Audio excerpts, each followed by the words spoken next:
राधे राधे दोस्तों, कैसे हैं आप सब। हमारे YouTube चैनल में आपका स्वागत है।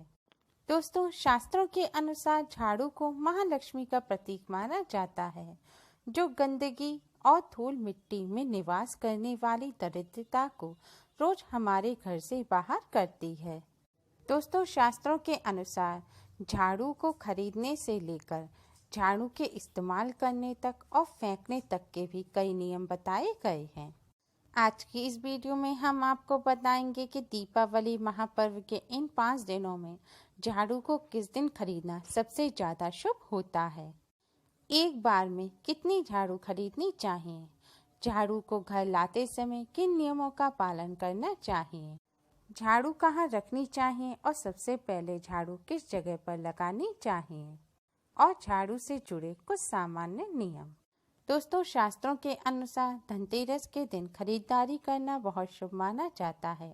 धनतेरस के दिन सोना, चांदी और बर्तन खरीदने का विधान है, लेकिन इस दिन एक और चीज जो जरूर खरीदनी चाहिए वो है झाड़ू। धनतेरस के दिन झाड़ू खरीदने से घर में माँ लक्ष्मी का वास बना रहता है। अगर आप आर्थिक तंगी से परेशान हैं तो इस दिन झाड़ू को जरूर खरीदें। धनतेरस के दिन झाड़ू खरीदने के साथ साथ झाड़ू से जुड़ी कुछ मान्यताओं को जरूर ध्यान रखें। धनतेरस के दिन पूरे साल भर के लिए झाड़ू खरीद लेनी चाहिए। धनतेरस के दिन 3 झाड़ू खरीदना सबसे ज़्यादा शुभ माना जाता है। अगर आपको पूरे साल में 3 से ज़्यादा झाड़ू लगती हैं तो आप 5 झाड़ू, 7 झाड़ू इस तरह से संख्या में झाड़ू खरीद सकते हैं। लेकिन ध्यान रखें, झाड़ू को कभी भी सम संख्या में यानी कि 2 झाड़ू, 4 झाड़ू, 6 झाड़ू इस तरह से ना खरीदें। अगर आप कम झाड़ू खरीदना चाहते हैं तो 1 झाड़ू खरीदें, लेकिन 2 झाड़ू ना खरीदें। धनतेरस पर खरीदी गई झाड़ू से जुड़ा पहला नियम यह है कि धनतेरस पर झाड़ू खरीदने के बाद झाड़ू के हैंडल पर पहले सफ़ेद रंग का धागा बांध दें। उसके बाद ही झाड़ू को अपने घर के अंदर लेकर आएं। ऐसा करने से घर में माँ लक्ष्मी का स्थिर वास रहता है। अधिकतर लोग झाड़ू जब घर लाते हैं तब झाड़ू को रिक्शे में अपने पैरों में रख लेते हैं। ऐसा भूलकर भी नहीं करना चाहिए। झाड़ू को माँ लक्ष्मी का प्रतीक मानकर अपनी गोद में रखकर सम्मान के साथ घर में लाना चाहिए।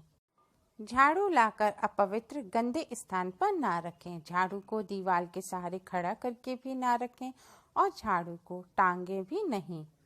झाड़ू को समतल स्थान पर किसी जगह छुपा कर रखना चाहिए जहां किसी की नजर ना पहुंच पाए। आप झाड़ू को दरवाजे के पीछे भी रख सकते हैं। खुले स्थान में झाड़ू रखने से घर में कलह होती है। पूजा के कमरे में, बेडरूम में और रसोई घर में भी झाड़ू ना रखें। झाड़ू को दक्षिण दिशा या दक्षिण पश्चिम दिशा में रखना चाहिए। झाड़ू को उत्तर पूर्व दिशा में ना रखें। ऐसा करने से घर में नकारात्मक ऊर्जा बढ़ती है और घर में बरकत नहीं होती। अगर आप एक कमरे के घर में रहते हैं तो भी आप झाड़ू को अपने बेड के नीचे ना रखें। आप झाड़ू को खुले स्थान पर रखकर उसे आप कपड़े से ढक कर रख सकते हैं। धनतेरस पर झाड़ू लाकर साफ स्थान पर रखने के बाद दीपावली पर लक्ष्मी पूजन के बाद झाड़ू का पूजन किया जाता है। दीपावली की रात को झाड़ू का पूजन सही विधि से करने से घर में सुख समृद्धि बनी रहती है। झाड़ू का पूजन कैसे करें ये जानने के लिए आप हमारे चैनल के साथ बने रहिए। दीपावली के दूसरे दिन अन्नकूट यानी कि गोवर्धन पूजन के दिन सूर्योदय से पहले उठकर झाड़ू लगानी चाहिए। धनतेरस पर खरीदी गई नई झाड़ू से सबसे पहले अपने पूजा घर में झाड़ू लगाएं, उसके बाद अपने रसोई घर में झाड़ू लगाएं, फिर पूरे घर में झाड़ू लगाएं। झाड़ू लगाकर घर का सारा कूड़ा आप घर के मुख्य द्वार के बाहर ले जाएं और इकट्ठा करके घर से दूर फेंक आएं। झाड़ू का इस तरह से इस्तेमाल करने से माँ लक्ष्मी का घर में स्थिर वास रहता है। झाड़ू से जुड़ी कुछ सामान्य नियम। झाड़ू पर भूलकर भी पैर नहीं रखना चाहिए क्योंकि इससे माँ लक्ष्मी नाराज होती हैं। घर में सूर्यास्त के बाद झाड़ू लगाना अशुभ माना जाता है।